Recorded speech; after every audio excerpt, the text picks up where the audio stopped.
जय श्रीमन नारायण। हिंदू धर्म में स्नान, दान और पूजा पाठ के लिए माघ का महीना अत्यंत ही महत्वपूर्ण माना जाता है। खास तौर से माघ पूर्णिमा का दिन बेहद ही खास होता है। जो लोग पूरे महीने में स्नान दान का लाभ नहीं उठा पाए हैं, वो माघ पूर्णिमा के दिन ऐसा करके पुण्य फलों की प्राप्ति कर सकते हैं। इस साल माघ पूर्णिमा 12 फरवरी दिन बुधवार को है। इस दिन प्रयागराज महाकुंभ में मुख्य स्नान भी किया जाएगा। माघ पूर्णिमा को माघी पूर्णिमा के नाम से भी जाना जाता है। वहीं माघ पूर्णिमा के दिन भगवान सत्यनारायण की कथा कही जाती है। इसके साथ ही धूप, दीप, तुलसी, पान, सुपारी, रोली, मौली, तिल, दुर्वा से भगवान विष्णु की उपासना की जाती है। कहते हैं कि माघी पूर्णिमा के दिन श्री हरि भगवान विष्णु जी स्वयं गंगा जल में निवास किए। माना जाता है कि माघ पूर्णिमा पर दिए गए दान दक्षिणा का फल 32 गुना होकर हमें वापस मिलता है। इसीलिए इसे 32वीं पूर्णिमा भी कहते हैं। आइए सुनते हैं माघ पूर्णिमा व्रत की एक बहुत ही सुंदर सी कथा। पौराणिक कथाओं के अनुसार एक बार जब सृष्टि के पालनहार श्री हरि विष्णु क्षीर सागर में विश्राम कर रहे थे, तो उस समय नारद जी प्रकट हुए। नारद जी को देख प्रभु श्री हरि विष्णु जी ने कहा, हे महर्षि, आपके आने की क्या कारण है?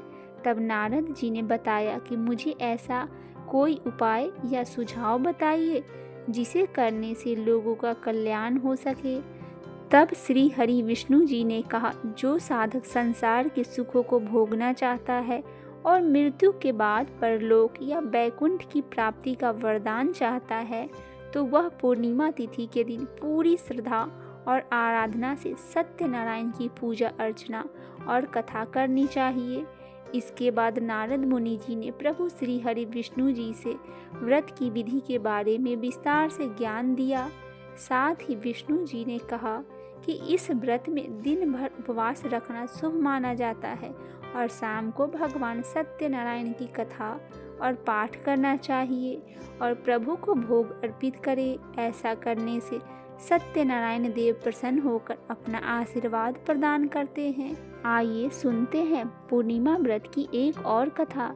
नर्मदा नदी के तट पर सुभ्रवत नामक एक विद्वान ब्राह्मण रहते थे, लेकिन वह बहुत लालची थे। उनका लक्ष्य किसी भी तरह धन कमाना था। ऐसा करते करते वे समय से पहले ही बूढ़े दिखने लगे और कई बीमारियों की चपेट में आ गए। इसी बीच में उन्हें अंतर्ज्ञान हुआ कि उन्होंने सारा जीवन धन कमाने में बिता दिया और अब उनका उद्धार कैसे होगा। इसी क्रम में उन्हें माघ महीने में स्नान का महत्व बताने वाला एक श्लोक याद आया। इसके बाद स्नान का संकल्प लेकर ब्राह्मण नर्मदा नदी में स्नान करने लगे। करीब 9 दिनों तक स्नान करने पर उनकी तबीयत और ज़्यादा खराब होने लगी। तबीयत बिगड़ने से उनकी मृत्यु का समय आ गया। वे सोच रहे थे कि जीवन में कोई सत्कार न करने के कारण उन्हें नरक का दुख भोगना पड़ेगा, लेकिन वास्तव में 9 दिनों तक माघ माह में स्नान करने के कारण उन्हें मोक्ष की प्राप्ति हुई। बोलिए श्री लक्ष्मी नारायण भगवान की जय।